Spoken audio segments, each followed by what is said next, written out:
Bem, pessoal, vamos de BTC no fim de tarde desse domingo 8 de outubro, agora na Espanha 22 horas e 27 minutos, no Brasil 17 e 27. Gente, eu começo pelo gráfico semanal ancorado na VWAP decenal e na banda de VWAP anual. A VWAP decenal é essa linha amarela aqui, ó. É a VWAP da década. Vocês vejam que a BTC respeita a VWAP decenal como uma instituição da análise técnica. Aquela mega agulhada da semana que começou em 12 de junho travou na VWAP decenal, cuja mínima bateu em 24.800. Aquela mega agulhada na semana que começou em 11 de setembro travou em 24.901. Fez um fundo duplo aqui com aquela mega agulhada de 14 da semana que iniciou em 14 de agosto.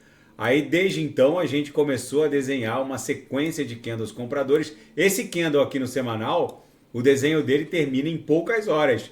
Mas eu já antecipo aos senhores que nesse patamar, o próximo candle aqui no Heikin Nash já vem comprador com uma bela extensão de corpo real. Ou seja, a gente está quase desenhando um Morobuzu. E quando vem os Morobuzus, a principal característica de um Morobuzu, que são esses candles com corpos reais mais extensos, é que eles sempre trazem os irmãozinhos, ó, para cima ou para baixo, né? Aqui foi para baixo, mas agora, se a gente abrir um Morobuzu, com certeza isso aqui só vai parar em 40 mil dólares. A BTC está numa verdadeira panela de pressão aqui no 4 horas, depois de romper de forma ascendente essa cunha que estava aprisionando a BTC nessa LTB aqui, que fez as vezes da aresta superior da nossa cunha. Agora a gente está namorando aqui um patamar de 28 mil dólares para em algum momento explodir em direção a 30 mil. No diário essa movimentação está bem clara. Na verdade, o que está segurando a BTC, eu vou até despoluir aqui para os senhores verem com mais clareza, é a MM200, que é essa linha laranjada aqui, ó, a média móvel de 200 períodos. Ela foi testada uma vez, duas vezes, 3 vezes, 4 vezes hoje, de novo. Nos últimos 4 dias, os pavios superiores tentam avançar para cima da média móvel de 200 períodos e acaba recuando. Ela é uma instituição da análise técnica, tem muita ordem de venda na altura da MM200, mas a partir da terceira a quarta tentativa, as principais ordens de venda já estão devidamente carcomidas, e na próxima tentativa a gente já vai pegar um book bem mais rarefeito. Então tá fácil para essa subfigura triangular aqui que está se formando logo acima da nuvem explodir em direção a 30 mil dólares, podendo bater eventualmente até 31.804. Aí vai formar uma onda 2, aí uma onda 3, vai levar a BTC para próximo, vai iniciar aquela pernada com mais musculatura em direção a 40 mil, que aqui no Renko vai levar para 40 mil. Aí vai ser chapéu para o palhaço, tem muita coisa acontecendo. Aqui no intraday tá uma delícia tradear, o nosso sinal acabou fechando, a gente ofertou aqui, bateu aqui na VWAP e fechou no lucro. O par foi XTZ-USDT. Na seara fática, qual é a verdadeira extensão dos problemas regulatórios da Binance em termos de volume de trade e número de traders ativos na plataforma?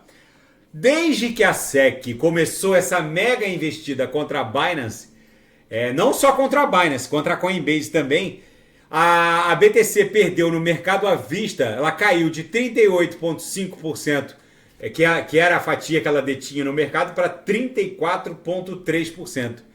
Essa queda ela é uma queda expressiva, mas não tem o condão de afetar os negócios da Binance.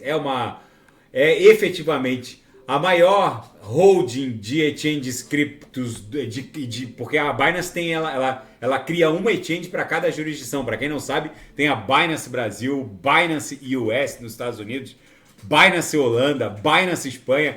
Então é a maior holding de exchanges CeFis centralizadas do mundo. Eles também são donos da Binance Smart Chain e Binance Chain, BEP2, né, Beacon Chain. Ou seja, que hoje é um espelho da Ethereum e que está relativamente descentralizada. No começo tinham poucos validadores, hoje tem ali pouco mais de 100, ou seja, é um gigante que dificilmente sentiria um golpe muito mais duro, já que é bem provável que eles acabem ultimando um acordo com os reguladores norte-americanos. No final, ali nos Estados Unidos, tudo acaba em grana.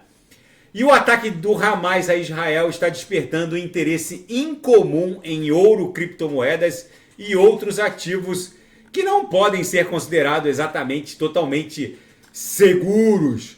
O fato é que o conflito Israel-Hamas pode se transformar numa disputa prolongada e está fazendo os investidores ficarem atentos a ativos que teoricamente estão imunes a vicissitudes como ativos centralizados, como por exemplo o dólar norte-americano, que depende exatamente de uma estrutura, de uma jurisdição centralizada. A gente viu que quando eclodiu a guerra russo-ucraniana, só era possível num primeiro momento lá na região de Donetsk comprar água potável com criptoativos e se deslocar também pagando por combustível com criptoativos, porque obviamente caixas eletrônicos, caixas ATMs, tudo isso fica sem energia elétrica, não funciona, os carros fortes também não conseguem abastecer esses caixas de recursos e no final das contas o Elon Musk liga lá os satélites e só passa a circular em termos de riquezas criptoativos que só dependem dos satélites do Elon Musk e basicamente qualquer gerador, até um gerador militar consegue carregar um celular que se conecta com o Wi-Fi do Elon Musk via satélite e enfim, é o novo normal. Os criptoativos talvez sejam o ouro da guerra, por assim dizer. E na seara geopolítica e finanças internacionais, a principal notícia é que Israel declara guerra pela primeira vez desde 1973. O número de mortos, segundo essa reportagem, quando eles escreveram, já teria ultrapassado 700, mas a última notícia na Bloomberg é que já passou de 900, está se aproximando de 1.000 mortos. Enfim, esperamos sinceramente que essa crise desescale. Os Estados Unidos estão enviando navios de guerra para o mar Mediterrâneo Oriental, lá no litoral de Israel. Aqui, segundo essa reportagem da Bloomberg, na capa o número de mortos já teriam ultrapassado 900 mortos. Aqui ainda fala em 700, mas já chegou a 900. A operação do Hamas iniciando esse ataque foi por ar, terra e mar. Israel agora está promovendo um envio de tropas, tanques, blindados que não tem precedentes desde a guerra de Yom Kippur. E uma outra notícia bombástica é que o Wall Street agora não tem certeza se vai conseguir lidar com a enxurrada de treasuries que o Departamento do Tesouro norte-americano está derramando no mercado. Investidores que há pouco tempo atrás não duvidavam que o sol ia nascer todos os dias, agora duvidam da capacidade dos Estados Unidos pagarem essa montanha infindável de dívida. Investidores que há muito ignoravam os déficits sucessivos dos Estados Unidos, agora temem que essa torrente de treasuries, que são títulos de longo prazo, que agora estão testando o mercado obrigacionista norte-americano, não encontrem compradores e façam a taxa de juros de longo prazo explodir para um recorde absoluto. Tem analista dizendo que a taxa de longo prazo vai bater 10%. Enfim, os americanos estão entrando numa espécie de espiral da morte. Para a BTC, isso é muito bom, que o Wall Street comece a duvidar da capacidade dos americanos de pagar. A dívida eles sabem que nunca vai ser paga. Pagar 34 trilhões com um PIB estagnado ali, que não consegue passar de 22, 23 trilhões, é óbvio que eles não vão pagar. Mas os juros têm que ser pagos. Mas para pagar os juros, provavelmente eles vão botar a maquininha de rodar dinheiro para imprimir. E aí a inflação vai explodir. E com a inflação explodindo, ninguém vai querer ficar com essa batata quente de treasuries na mão, pagando menos hoje o mercado está exigindo pelo menos 5% ao ano, mas rapidamente isso pode explodir para 10% ao ano. Aí sim os Estados Unidos estariam numa bela bananosa. Isso aqui, gente, está virado numa panela de pressão. Se essa taxa de juros de longo prazo, a qual eu me reportei, explodir, isso aqui facilmente vai a 30 mil.